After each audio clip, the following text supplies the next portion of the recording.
I'm a cell biologist at Harvard Medical School. I kind of sit at the interface between cell biology, fundamental cell biology, and breast cancer.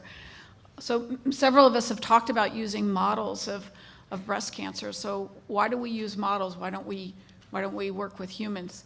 And one of the major reasons is that while we know there are many alterations in human breast tumors, so there's, could be up to 100 different types of mutations that occur in breast tumors, we don't really know which of those alterations are driving specific behaviors or abnormal behaviors of tumor cells.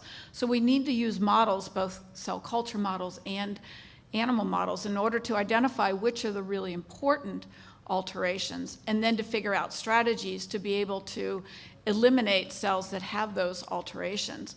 And our lab in particular is working on a distinct type of model in which we culture cells under conditions in which they can organize in 3 dimensions such that they form structures that look very similar to the little gland-like structures that are found within the breast. And in this 3-dimensional context, you can study biological activities of normal cells and tumor cells that aren't really feasible to study when you grow them as a sheet of cells, as a monolayer, so to speak, as a sheet of cells in something you might know as a petri dish. And so we've been able to study which genes that are altered in tumors cause aberrations in the behavior of cells when they're cultured under these conditions, and then to try to identify strategies to actually block that abnormal behavior.